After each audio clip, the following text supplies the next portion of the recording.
интерактив захин хичээл хийхэд зориулсан програмууд гарахаас өмнө ихэнх багш нар хичээлүүдэд презентац байдлаар PowerPoint програм ашиглаж хийдэг байсан. PowerPoint програм дээр хийсэн презентац хичээлүүдэд прожектороор ихэвчлэн том дэлгэцэн дээр гарах байдлаар захин хичээлийн анхан шатны эхлэлийг тавьж байсан юм аа.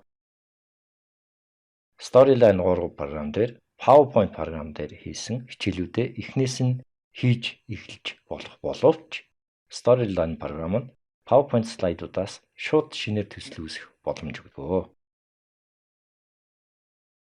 Энэ тухай бид энэ хэсгээр үзэх болно. Энд Storyline програмыг нээсэн байна. Import дэлгэцснээс Import PowerPoint мөр дээр товшноо. За дасгалын Chapter 2 хавцснаас бид нар бэлэн LH доогуур зурагтай slides гэсэн PowerPoint файлыг сонгоё.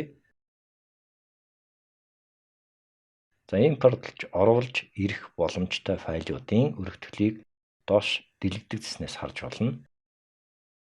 За энд PPTX, PPT гэх мэт PowerPoint програмтай холбоотой өргөтгөлүүд нь харагдаж байна. За Open товч дээр товшлоо. Insert Slides гэсэн нэмэлт сонгох гарч ирсэн ба слайдуудыг уншиж анализ хийж байна. Дуусны дараа PowerPoint слайдуудын thumbnail буюу жижигрүүлсэн хөрөг зургууд дистралж гарч ирсэн байна. Thumbnail буюу жижигрүүлсэн хөргүүд нь цэнхэр хүүхэнгөөр хүрээлэгдсэн байгаа нь цаанаасаа тохируулагдсанаар буюу дефолт байдлаар бүгд сонгогдсныг харуулж байна. Import товч дээр товшвол энэ слайдууд бүгд орж ирэхээр байна. За аль слайдуудыг оруулж ирэхээ нэг нэгээр нь нягтлж сонгож харж болно. Эсвэл баруун дээд болонд байгаа Select All мөрний хажуу дахь None гэсэн мөр дээр товшъё. Бүх слайдууд сонгогдоогүй төлөвт орсон байна.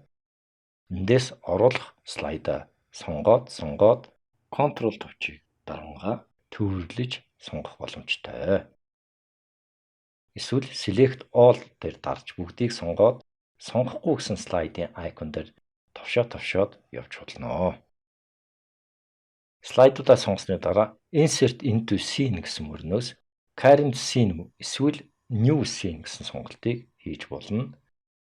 За энд Scene буюу хэсгийн нэрийг PowerPoint файлын нэртэй адил авсан байна.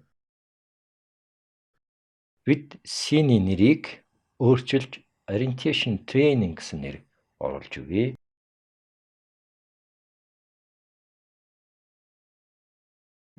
Дээрх сонгосон бүх слайдууд Orientation Training гэсэн scene буюу хэсэгт үүсгэх юм байна. За Storyline програм PowerPoint слайдуудыг боловсруулж төсөл рүү оруулах бэлтгэл хийж байгаа нь энд харагдаж байна. Хэрэв PowerPoint слайдуудын тоо олон бөгөөд слайд дээрх контентууд энгийн хялбар биш бол нэлээд хугацаа шаардна.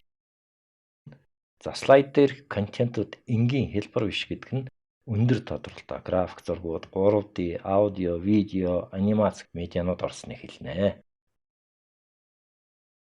Том хэмжээтэй PowerPoint файлууд оруулах үед үнийг анхаарах хэрэгтэй. Шинээр төсөл үүссэн нь харагдаж байна. Энд нэг scene буюу хэсэг үүссэн байгаа ба улаан тугны хойно нэр нь харагдаж байна. За энэ scene буюу хэсэг дотор слайдууд үүсэх болно. За үүссэн нь харагдаж байна. Слайд бүр өөрийн дугаарлалт бас өөрийн гэсэн нэртэй байна. За жишээлбэл эндээс слайдууд 1:1-ээс эхлэн дугаарлагдсан харагдаж байна. Хамгийн эхний слайд дээр 2 удаа товшъё. Энэ слайд дээр гарчиг, зураг, текст оруулсан харагдаж байна. Шууд засвар хийж болно. Жишээ болгож монголоор өгүүлбэр энд бичиж өгч байна. За хэрв та өөрийн сургалтын материал лекц хичээлээ PowerPoint дээр хийсэн бол Storyline дээр дахиж хийж цаг алдахгүйгээр шууд импортлж оруулж ирээд нэмэлт эсвэл хасалт хийгээд явах боломжтой нь энд харагдлаа.